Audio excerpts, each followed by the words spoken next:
क्या आपके साथ ऐसा बहुत बार हुआ है कि कोई आपने डिसीजन ले लिया है, स्पेशली स्पॉन्टेनियस और रिएक्टिव डिसीजन, और उसके बाद आप रिग्रेट करते हो कि क्यों आपने वो डिसीजन ले लिया जल्दी में? मैं आपको इस वीडियो में बताने वाला हूँ कि आपके डिसीजन लेने से पहले क्या आपका थिंकिंग प्रोसेस होता है, जिससे कि अगले टाइम अभी अगर आप कोई भी डिसीजन लो तो इन कॉन्सेप्ट्स का यूज़ करके अपना डिसीजन बेटर कर सकते हो। मैं जो भी आपको टेक्निक्स बताने वाला हूँ, इससे आप दूसरों के डिसीजन को मैनिपुलेट भी कर सकते हो आपके फेवर में, और ये सब टेक्निक्स मैं इस बुक से बताने वाला हूँ, thinking fast and slow by Daniel Kahneman. Daniel Kahneman एक ऐसे प्रोफेसर है जिन्होंने अपने लाइफ के 50 to 55 ईयर्स सिर्फ ह्यूमन माइंड पे काम किया है, स्टडी की है कैसे हमारा माइंड काम करता है, इसकी साइकोलॉजी क्या है। इस बुक में बहुत से इंसाइट्स है और ये एक एकेडमिक बुक है, लेकिन तभी भी नॉन फिक्शनल कैटेगरी में बहुत टाइम तक ये बेस्ट सेलर बुक है। और मैं आपको एक क्वेश्चन पूछने वाला हूँ जिससे कि मैं डेमोन्स्ट्रेट करके बताने वाला हूँ कि आपका थॉट प्रोसेस क्या है। अगर आप कोई दूसरा काम कर रहे हो तो प्लीज़ थोड़ी देर के लिए बस इस पे फोकस करिएगा। 30 सेकंड का एक वीडियो बताने वाला हूँ जिसमें कि लोग बास्केटबॉल खेल रहे हैं। एक टीम ने वाइट कलर की ड्रेस पहनी है, एक टीम ने ब्लैक कलर की। आपको मुझे ये बताना है कि जिस टीम ने वाइट कलर की ड्रेस पहनी है उसने बॉल कितनी बार पास की, यानी कि प्लेयर्स ने एक प्लेयर से दूसरे प्लेयर को बॉल जब पास की है तो 1 टाइम हो गया, फिर उसने तीसरे को की है तो 2nd टाइम हो गया। ऐसे ही मुझे बताना है कि इस 30 सेकंड के टोटल वीडियो में कितनी बार बॉल वाइट कलर की टीम ने पास की है। याद रखिएगा, वाइट कलर की टीम, ब्लैक कलर को आपको नोटिस नहीं करना।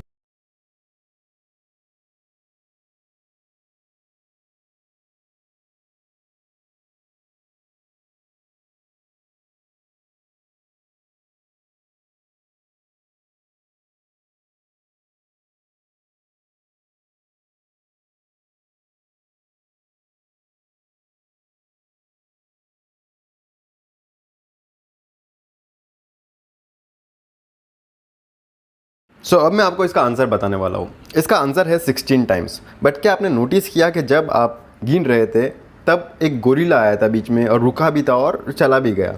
और ये आपने नोटिस किया कि पीछे जो पर्दा था उसका कलर भी चेंज हो गया है। और तीसरी बात, ये आपने नोटिस किया कि जो ब्लैक कलर की टीम थी उसमें से एक player middle of the game में ही निकल के चला गया। ये आपने क्या नोटिस किया या नहीं किया, ये मुझे कमेंट बॉक्स में बताइएगा। और मैं बताने वाला हूँ कि ऐसा क्यों हुआ। इसे कहते हैं मेमोरी ब्लाइंडनेस। ऐसा भी हो सकता है कि आपने नोटिस किया हो, लेकिन अगर आप अपने फ्रेंड को जाके ये वीडियो बताइएगा और उनसे बोलिएगा कि क्या आपने ये नोटिस किया। स्टार्टिंग में मत बोल दीजिएगा कि गोरिल्ला आने वाला है, लेकिन बाद में वीडियो के बाद में बोलिएगा कि आपने गोरिल्ला को नोटिस किया। वो 60% से ज़्यादा चांसेस है कि नहीं बोलने वाले, क्योंकि एक्सपेरिमेंट हुआ था जिसमें कि लोगों ने 60% से ज़्यादा लोगों ने इस इवेंट को नोटिस नहीं किया।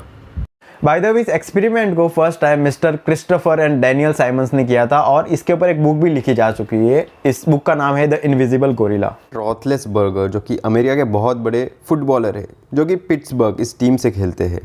एक बार जैसे ही वो प्रैक्टिस से जा रहे हैं तो रास्ते में उनका एक्सीडेंट हो गया और बहुत ही बुरी तरीके से उनका एक्सीडेंट हुआ। ब्लडेड चल रहे थे रोड पे। 1 साल तक वो खेल नहीं पाए थे फुटबॉल। ये क्यों हुआ, जबकि उनकी कोई गलती भी नहीं थी, क्योंकि उनकी स्पीड भी इतनी नहीं थी। जब वीडियो कैमरा में देखा गया कि उनकी स्पीड क्या तो 30 किलोमीटर/आवर की स्पीड थी। 7 घंटे लगे उनके सर्जरी को। जब जिस ड्राइवर ने उनका एक्सीडेंट किया था, जो कि कार चालक था, उनसे पूछा गया कि क्यों, कैसे आपको दिखा नहीं कि सामने से बाइक आ रही है? उन्होंने बोला मुझे कुछ नहीं दिखा, मुझे अचानक से सामने आ गया। और ये फैक्ट ये है कि जनरली ज़्यादातर एक्सीडेंट ऐसे ही होते हैं। इसे कहते हैं सिलेक्टिव अटेंशन।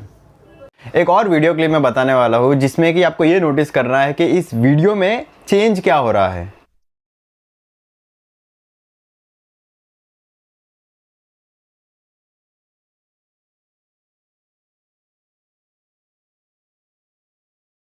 मैं बता दूं, वीडियो में ये वाला पार्ट चेंज हो रहा है, देख। तो जानते हैं ये कैसे हुआ कि हमारे माइंड को एक इल्यूजन मिलता है कि हमारे माइंड को लगता है कि उसे सब पता है, लेकिन रियलिटी कुछ अलग होती है। रियलिटी में वो आधी अधूरी इंफॉर्मेशन से डिसीजन ले लेता है और बाद में रिग्रेट करता है। साइकोलॉजी की फील्ड में ऐसे ही बहुत सारे एक्सपीरियंस हुए हैं जिसमें कि ये पता लगाने की कोशिश की है कि इंसान की थिंकिंग और उसके डिसीजन मेकिंग में क्या कोरिलेशन है। ऑथर ने भी अपने बुक में 2 सिस्टम्स के बारे में बात की है। एक है सिस्टम 1 थिंकिंग, जो कि बहुत फास्ट है और अनकॉन्शियसली डिसीजन ले लेता है और स्पॉन्टेनियस और फास्ट डिसीजन लेता है जनरली। और दूसरा है सिस्टम 2 थिंकिंग, जो कि स्लो और सोच समझ के डिसीजन लेता है, जो कि लॉजिकल डिसीजन होता है। सिस्टम 1 थिंकिंग को ऑटोमेटिक थिंकिंग भी बोल सकते हो, क्योंकि ये एक स्पॉन्टेनियसली आंसर दे देता है। जैसे कि मैं 2 + 2 कहूँ तो आपके दिमाग में शायद 4 आ रहा होगा। अगर मैं ब्रेड एंड, तो आप बटर सोच रहे होगे, आपके दिमाग में कुछ ऐसा ही चल रहा होगा, जैसे कि अगर आप 4 नहीं बोलोगे तो आपके दिमाग में 4 की इमेज बनी होगी। वहीं दूसरी और अगर मैं आपको ये कहूँ कि 24/17 करो तो आप सोचने लग जाओगे।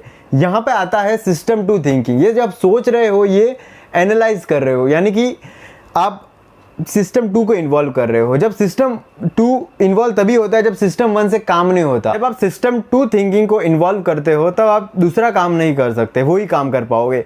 फॉर एग्जाम्पल, आप ड्राइविंग कर रहे हो और सुनसान सा रोड है, कोई ट्रैफिक नहीं है, तब आप अपने फ्रेंड से बात कर सकते हो जो कि कार में है। लेकिन दूसरी और कहीं नैरो रोड है या फिर ट्रैफिक में हो आप और वहाँ पे क्रिटिकल सिचुएशन है, आपको ड्राइविंग पे फोकस करना पड़ेगा, तब आप सिस्टम 2 इन्वॉल्व करोगे। तब आप फ्रेंड से शायद बात करना सही नहीं समझोगे, तब गाड़ी चलाने पे फोकस करोगे। तो यहाँ पे सिस्टम 1 और सिस्टम 2 को आपको डिवाइड करना पड़ेगा आपके थिंकिंग में से। कभी कभार हम कोई ऐसा डिसीजन ले लेते हैं जो कि अनकॉन्शियसली हम डिसीजन लेते हैं। हाँ, हम रीजनिंग भी अटैच कर लेते हैं, लेकिन वैलिड नहीं होती वो रीजनिंग भी हर टाइम। कभी हमारे रीजनिंग जो बेस के साथ हमने जो डिसीजन लिया है उसको एनालाइज करके देगा क्या ये वैलिड है कि नहीं।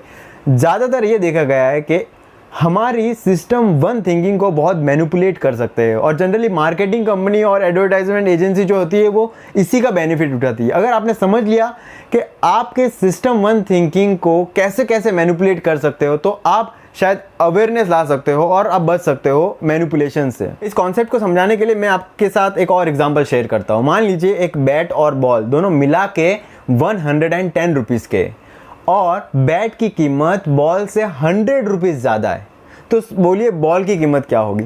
अब जनरली ज़्यादा लोगों के दिमाग में आ रहा होगा कि 10 रुपीज़, लेकिन आपका आंसर गलत है क्योंकि आपने सिस्टम 1 यूज़ किया और स्पॉन्टेनियसली आंसर दे दिया। अगर आंसर नहीं दिया तो सोचा होगा दिमाग में, क्योंकि अगर मैंने शुरुआत में कहा था कि बैट और बॉल इनकी मिला के कीमत 110 रुपये है और बैट की कीमत 100 रुपीज़ ज़्यादा है बॉल से, तो ऑब्वियसली अगर बैट की कीमत 100 रुपीज़ ज़्यादा है बॉल से और आपने कहा बॉल 10 रुपये की, तो बैट की कीमत 110 हो जाएगी और 110 रुपये का बैट और 10 रुपये की बॉल यानी कि 120 रुपीज़, तो आंसर गलत हो जाएगा। इसका आंसर है 5 रुपीज़। ऐसे ही बहुत सी सिचुएशंस में हम कभी एनालाइज नहीं करते हैं, कभी दिमाग लगा के सोचते नहीं है, क्योंकि मैंने शुरुआत में कहा था कि इसकी एक कैरेक्टरिस्टिक है जो सिस्टम 2 थिंकिंग है कि ये लेज़ी होता है, ये ज़्यादा इन्वॉल्व नहीं होता है। जब तक सिस्टम 1 काम कर रहा है, स्पॉन्टेनियसली अनकॉन्शियसली हम डिसीजन ले रहे हैं और हम अवेयर नहीं है और डिसीजन लेते जा रहे हैं, तब तक ये सोया हुआ है सिस्टम 2 थिंकिंग। तो इसीलिए ज़्यादातर हम डिसीजन सिस्टम 1 से लेते हैं और जनरली ज़्यादातर ये रॉन्ग आंसर देता है और सिस्टम 2 थिंकिंग ज़्यादातर राइट देता है। लेकिन हमें ये देखना पड़ेगा हर टाइम मैं सिस्टम 2 थिंकिंग को यूज़ नहीं कर सकता, क्योंकि एनर्जी भी लेता है और ये टाइम भी लेता है और मेंटल एनर्जी बहुत लेता है, टाइम लेता है।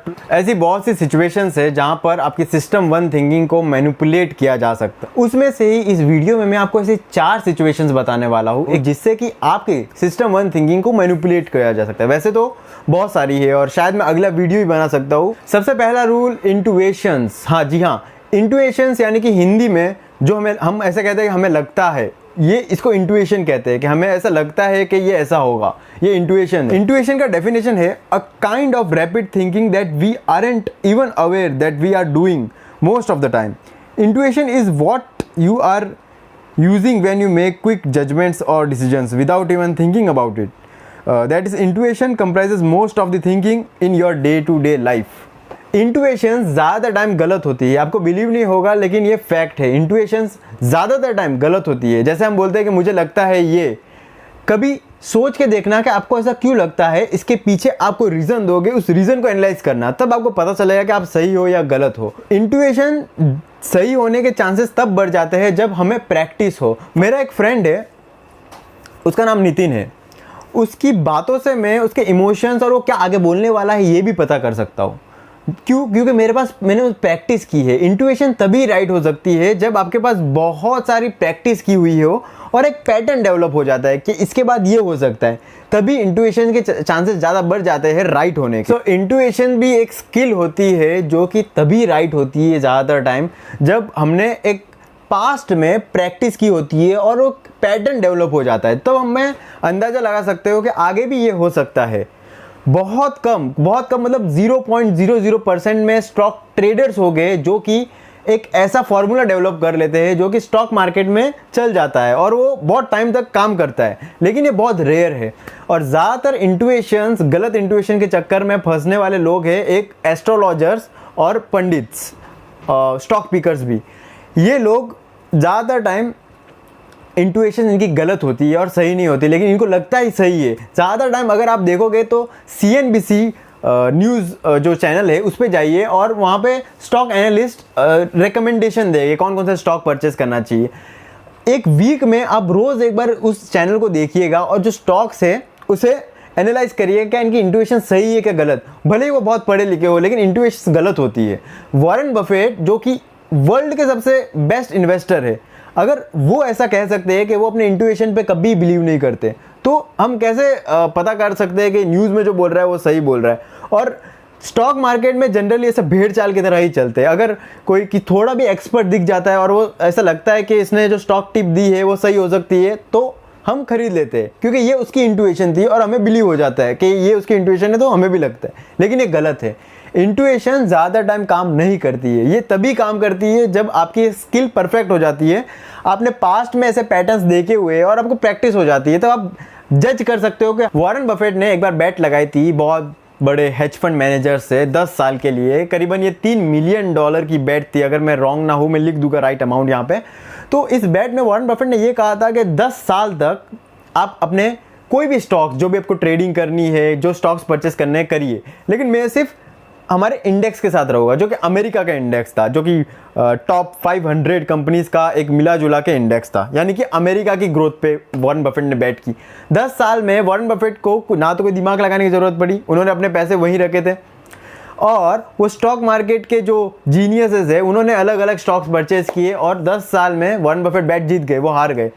वॉरेन बफेट इतना बड़ा एक्सपीरियंस रखने वाले स्टॉक मार्केट में अगर ये बोल सकते हैं कि कोई नहीं बता सकता, मॉडरेट टर्म में, शॉर्ट टर्म में स्टॉक मार्केट को किसी को कोई जज नहीं कर सकता, लॉन्ग टर्म में कर सकते हैं प्रेडिक्शन। तो वॉरेन बफेट अगर प्रेडिक्शंस नहीं करते हैं, वॉरेन बफेट अगर इंट्यूशंस पे बिलीव नहीं करते हैं, तो हम कैसे सोच सकते हैं कि स्टॉक मार्केट में हम राइट रहेंगे। ये मैं स्टॉक मार्केट एग्जांपल इसलिए ले रहा हूँ क्योंकि मैं स्टॉक मार्केट से थोड़ा कनेक्टेड हूँ। मैंने लगभग वॉरेन बफेट की जितने भी एनुअल शेयर होल्डर मीटिंग्स होती है वो करीबन सब देखी है, और मैं आपको कुछ क्लिप्स भी डाल दूंगा जिससे कि आपको पता लग जाएगा कि वॉरेन बफेट की थिंकिंग कैसी है, वो इंट्यूशन पे बिलीव करते हैं कि नहीं। 2002, 1999 ऐसे मैं क्लिप्स आगे डाल दूंगा, आप देख लीजिए। या तो वीडियो के एंड में डालूंगा, डिस्क्रिप्शन में दूंगा, या अभी भी डाल सकता हूँ। Joy, I mean, I want to know what's going on, but I also don't think that I can make money by predicting what's going to go on next week or next month. I do think I can make money by predicting what's going to happen in 10 years. And I would say this in terms of the predictions, and I know the spirit in which you asked the question, but there's a market out there all the time, and people love to hear predictions. I mean, if I said I was going to offer a bunch of predictions today, I mean, we would have 1 million people here. I mean, they're dying to have predictions and speeches at Rotary clubs or trade associations or whatever. They just plain love it, and that's what a whole industry is built upon. You know, the people coming out of Washington that talk about political predictions, and I don't read those in the paper at all because it's space. That is not a stock market forecast in any way, shape, or form. We have no idea whether the market's going to go up today or next week or next month or next year. We do know that we will only buy things that we think make sense in terms of the value that we receive for Berkshire. Malcolm Gladwell की book blink, इस book में बहुत ही अच्छा concept दिया गया है 2 second judgement, यानी कि कभी कभार 2 सेकंड में हम कोई जजमेंट बना लेते हैं। स्पेशली ये बहुत ही खतरनाक हो सकता है इन सिचुएशंस में। Gender, race, context, high state, stress या फिर विजुअल इंफॉर्मेशन।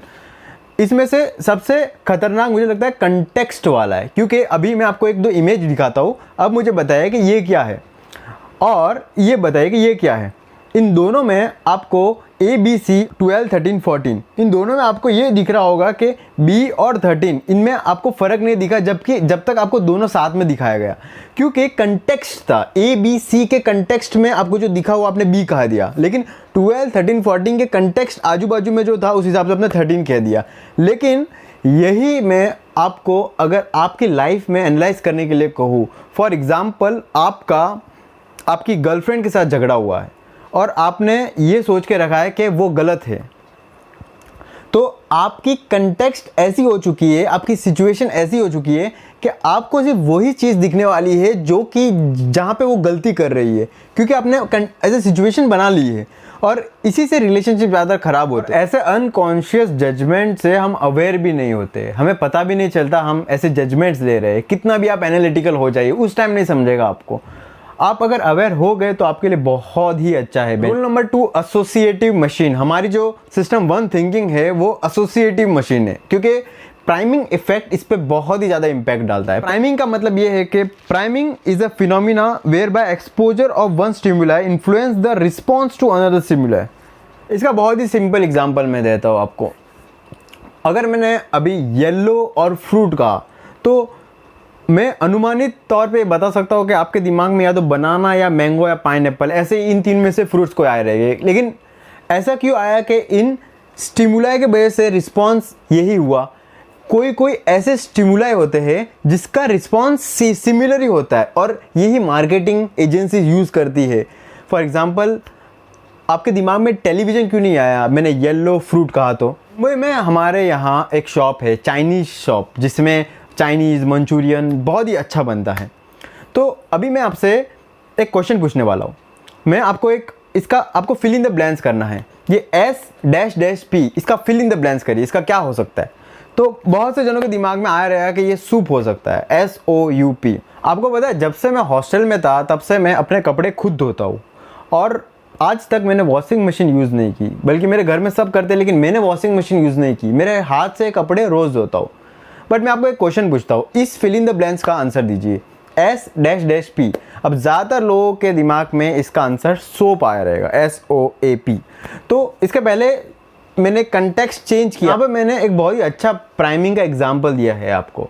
आपकी दिमाग में पहले के जो आइडियाज़ प्राइम्ड हुए हैं किसी और से, वो मैं अभी ला के आपका माइंड स्टेट चेंज कर सकता हूँ। फॉर एग्ज़ाम्पल, इसके पहले मैंने जब आपको ये कहा कि मुझे भूख लगी है और चाइनीज़, तो आपके दिमाग में उससे एसोसिएटिव चीज़ें जैसे कि सूप, ये आपके दिमाग में थी। और वहीं दूसरी ओर मैंने वॉशिंग मशीन और कपड़े धोने ऐसे किया तो आपके दिमाग में सोप ये आया। लेकिन मैंने सूप या सोप इन दोनों का वर्ड यूज़ ही नहीं किया था। वैसे ही मार्केटिंग कंपनीज इसका बहुत यूज़ करती है। आप अगर किसी मॉल में जाते रहोगे तो वहाँ पे एसीज होती है और वहाँ के बहुत ही अच्छी प्लीजेंट स्मेल होती है। इससे एक रिचनेस का आइडिया प्राइम हो जाता है, यानी कि एक स्टिमुलाई जिससे कि आपका रिस्पॉन्स चेंज हो सकता है। प्राइमिंग का मतलब ये है कि एक आइडिया से टेम्प्रेरी मैं आपको एक स्टेट में ला सकता हूँ। फॉर एग्जाम्पल, ऑथर ने एक ऐसा एक्सपेरिमेंट किया था कि जहाँ पर रैंडमली चलते लोगों को ये पूछा था कि आपका दिन कैसा है। उन्होंने ज़्यादातर लोगों ने कहा कि दिन इतना अच्छा नहीं है, ख़राब है। उसके बाद दूसरा क्वेश्चन ये था कि आपकी लास्ट मंथ में कितनी डेट्स हुई थी, तो उन्होंने जवाब दिया। लेकिन दूसरे ग्रुप को ये पूछा था रैंडमली कि आपने लास्ट मंथ में कितनी डेट्स की थी गर्ल्स के साथ। उन्होंने जो आंसर दिया और उसके बाद पूछा था आपका दिन कैसा है, तो ज़्यादातर लोगों ने बोला मेरा दिन बहुत अच्छा है। क्यों? दिन अच्छा है नहीं है वो उनको तभी याद आया जब उनको प्रीवियस क्वेश्चन में उनका स्टेट ऑफ माइंड चेंज कर दिया, उनका स्टेट ऑफ माइंड पॉजिटिव ला दिया, क्योंकि डेट्स जनरली प्लेजर फीलिंग देता है। तो इससे उन्होंने प्राइम कर दिया, कनेक्ट कर दिया आइडिया को। बहुत ही फेमस साइकोलॉजिस्ट जॉन बार्ग ने एक अच्छा एक्सपेरिमेंट किया था इस चीज़ के ऊपर कि प्राइमिंग कैसे इफेक्ट कर सकती है। 2 ग्रुप्स जो स्टूडेंट्स के थे, एक ग्रुप को ये कहा था, एक पजल दी थी, यानी कि उसमें पजल में जो वर्ड्स थे वो करीबन जो ओल्ड एज होते हैं उनके रिलेटेड थे, जैसे कि रिंकल्स, बाल्ड हेयरनेस। तो इससे एक जो ओल्ड आदमी होता है उसमें जो भी प्रॉपर्टीज़ होती है उसमें उनके आंसर थे। सबने सॉल्व कर दिया और एक्सपेरिमेंट स्टार्ट होता है जब से उन्होंने चलना स्टार्ट किया, यानी कि उन्होंने जब सॉल्व किया दूसरे ग्रुप को कुछ नहीं पूछा था ऐसा कुछ, और जब उनकी जो स्पीड थी वो उनकी स्पीड ड्रास्टिकली चेंज आ गई, क्योंकि ओल्ड मैन ज़्यादातर स्लो चलते तो उनकी भी स्पीड में स्लोनेस आ गई। ऐसा क्यों? क्योंकि उनको प्राइम हो गए थे उस आइडिया से, प्रीवियसली आइडिया से, सबकॉन्शियसली, टेम्परेरी शायद। तो ये बहुत ही मतलब अनअवेयर होते हैं हम इस चीज़ से। अगर आपको इस चीज़ को आपके लाइफ में इम्प्लीमेंट करना है तो कभी भी आपको इस सेल्स स्पीच करो या फिर किसी को आपको बात मनवानी हो तो उससे पहले 2 स्टेप कर लेना जिसमें आपको प्राइम कर देना है उसको पॉजिटिव थिंकिंग के साथ, यानी कि उसका कोई अच्छा एक्सपीरियंस, आपका जो क्लाइंट है या उस पर्सन का कोई पॉजिटिव एक्सपीरियंस को रिलेट कर देना, और जब वो उसका स्टेट ऑफ माइंड चेंज हो जाए, यानी कि वो खुश हो जाए, तब आप अपना प्रपोजल रख सकते हो। इससे कि वो टेम्पररी सबकॉन्शियसली अभी वो खुश है, लेकिन बाद में पता नहीं कैसा होगा, क्योंकि उसकी फर्स्ट जो थिंकिंग है, फर्स्ट सिस्टम ऑफ थिंकिंग वो स्टेट में अभी वो। कॉग्निटिव ईज यानी कि हमारे ब्रेन को इजी चीज़ें पसंद है, ज़्यादा कॉम्प्लिकेटेड। इसी वीडियो को अगर मैं ऐसे दिखाऊँ तो आपको शायद पसंद नहीं होगी, लेकिन इसी वीडियो को मैं सिंपल अच्छी भाषा और अच्छा वीडियो क्वालिटी और अच्छी वॉइस के साथ करूँ तो आपको ईजी हो रहा है। इसे कहते हैं कॉग्निटिव ईज। अभी इसका बिजनेस में बहुत ज़्यादा यूज़ होता है। सबसे रिलायबल वे है किसी झूठ को सच में बदलना, कि उसे आप फ्रिक्वेंट कह लीजिए, आपका ब्रेन मान लेगा। इसे इजी चीज़ें पसंद है। अगर आप फ्रिक्वेंटली किसी चीज़ को, झूठ को भी बार बार सुनाते रहोगे तो ये सच मान लेगा। फॉर एग्जाम्पल जनरली पॉलिटिशियंस ये बहुत यूज़ करते हैं फ्रीक्वेंसी, क्योंकि हम जो बार बार देखते हैं हमारे ब्रेन ने अडॉप्ट कर लिया कि हाँ यही सच है। फॉर एग्जाम्पल हम देखते हैं कि डॉग के 4 पैर होते हैं, तो ये सच है, हमने मान लिया है क्योंकि हमने रेपिटेशनली उसको देखा है और हमें अच्छा लगता है रेपिटेशन के साथ जो हम देखते हैं। फॉर एग्जाम्पल एक बार हम जो अब कोई भी गाना सुनते हैं तो हमें अच्छा लगता है, लेकिन 2-3 बार सुनते हैं तो और अच्छे लगने लगता है। शायद वो फर्स्ट टाइम से अच्छा लगेगा, थर्ड टाइम, फोर्थ टाइम। इसी तरीके से कोई रेपिटेटिव चीज़ होगी जो आप सच मान बैठोगे और आपको बहुत अच्छी होगी, आप ट्रस्ट करोगे उस पर। पॉलिटिशियन कैसे यूज़ करते हैं मैं आपको बताता हूँ। आप लोग YouTube पर देखते होंगे, YouTube पर देखिए छोटे बच्चों की वीडियो लगे हुए हैं आजकल YouTube पर। छोटे बच्चे, 1 साल का बच्चा, 2 साल का बच्चा, अभी तो मम्मी मुश्किल से बोलता है, वो पापा मुश्किल से बोलता है, लेकिन अब की बार एक बहुत ही फेमस साइकोलॉजिकल एक्सपेरिमेंट में 2 ग्रुप ऑफ स्टूडेंट्स को अलग अलग बिठाया गया था और उनको न्यूज़पेपर्स दिए थे, और एक न्यूज़पेपर में बहुत से वर्ड रेपिटेटिवली यूज़ किए हुए थे। फॉर एग्जाम्पल कार्डियंगा, काइक, बोनोजी, और ये सब वर्ड जिनके नाम भी मुझे लेने को नहीं हो रहे हैं, इन वर्ड का फ्रीक्वेंट यूज किया था, और दूसरी और इसका यूज़ किया था, लेकिन फ्रीक्वेंसी के साथ नहीं किया था। अब दोनों ग्रुप को साथ में लाके उनको ये पूछा गया था कि कौन से वर्ड्स इनमें से रिलायबल दिख रहे हैं, और जो वर्ड्स फ्रीक्वेंटली यूज़ किए थे उन्होंने कहा कि ये बहुत ट्रस्टवर्दी हो गए। भाई हालांकि लैंग्वेज इंग्लिश नहीं है, लेकिन ये वर्ड का मीनिंग भी है कि नहीं मुझे पता नहीं, लेकिन उन्होंने कहा कि ये ट्रस्टवर्दी वर्ड है, यानी कि इनका मतलब कुछ अच्छा ही होता रहेगा, क्योंकि वो फ्रीक्वेंसी के साथ यूज़ हो रहे थे। इवन कोको कोला जो कि एक कार्बोनेटेड शुगर वाटर है, एडवर्टाइजमेंट की वजह से, रिपीटेटिव एडवर्टाइजमेंट की वजह से लोगों में इतना फेवरेबल है और वो इतना बिकता है, सिर्फ इतना रेपिटेटिव एडवर्टाइजमेंट की वजह से। आपको 2 फॉन्ट दिखा रहा हूँ, इन दोनों में से मुझे ये बताया कि राइट आंसर कौन सा है। जनरली आपने जो बोल्ड वाला स्टेटमेंट है उसको आपको देख के ही लगा होगा कि राइट आंसर है। रीज़न बीइंग कि हमें बोल्ड वाली चीज़ें बहुत ऑथेंटिक और इजी टू रीड लगती है। कॉग्निटिव ईज इसे बहुत इजी टू रीड बताता है और इस पे ज़्यादा ट्रस्ट कर लेता है, लेकिन रियलिटी में राइट आंसर है 1889। बट हमारा ब्रेन जब भी कोई कॉग्निटिव स्ट्रेंथ की तरह देखता है कि उसको समझ में नहीं आता तो उसे इग्नोर कर लेता है। Brain rule number 4, the hello effect. Hello effect एक टेंडेंसी होती है जहाँ पर हमें किसी और की एक चीज़ अच्छी लगने की वजह से हर एक चीज़ अच्छी लगने लग जाती है। For example the brain game एक शो है जिसमें कि मार्क क्यूबन और बहुत से लोगों के साथ एक क्वेश्चन पूछा गया था। Who do you think was the captain of their high school cheerleading team? Don't think too long. Just go with your instinct. और Audience सबसे here. ज़्यादा फेवरेबल आंसर मार्क क्यूबन को मिला। और ये ब्रेन गेम शो एक cognitive science के ऊपर है, न्यूरोलॉजी साइंस और फिजियोलॉजी के ऊपर ये लोग एक्सपेरिमेंट करते रहते हैं। तो सबसे ज़्यादा आंसर मार्क क्यूबन को मिला, जो कि एक बिलियनियर है और बहुत वहाँ पे फेमस है यूएसए में। इसका आंसर ये है कि हेलो इफेक्ट वहाँ पर काम करता है जहाँ पर आपको किसी एक इंसान की सर्टेन कैरेक्टरिस्टिक पसंद है, इसके वजह से आप उसकी दूसरी जो नेगेटिव चीज़ है उसको इग्नोर कर दोगे और बाकी सब अच्छा लगने के लिए आपको लगेगा बाकी सब अच्छा है। इसका यूज़ एडवर्टाइजमेंट इंडस्ट्री में बहुत होता है, जैसे कि कोई बड़े एक्टर का ब्रांड वैल्यू है वो एडवर्टाइजमेंट में दिखा देते हैं और बाद में आपको लगता है कि इस एक्टर के साथ आपकी कनेक्शन अच्छी है तो इस ब्रांड के साथ भी अच्छे होने वाली है। तो ये हेलो इफेक्ट है। तो आप अपने लाइफ में हेलो इफेक्ट कैसे यूज़ कर सकते हो? आपको ये देखना है कि जो भी पर्सन आपको पसंद है उसकी कोई भी एक प्रॉपर्टी है जो आपको बहुत पसंद आती है, आपको ये देखना है क्या आप उस प्रॉपर्टी के चक्कर में ओवरऑल चीज़ों जो नेगेटिव चीज़ें भी उसको इग्नोर तो नहीं कर रहे हो, क्योंकि हेलो इफेक्ट काम ऐसे ही करता है। आपको किसी चीज़ के बारे में जो अच्छी चीज़ है वो पता है तो आप बुरी चीज़ों को इग्नोर कर दोगे और अच्छी चीज़ की वजह से उसे भी अच्छा कहोगे। Total overall holistic approach.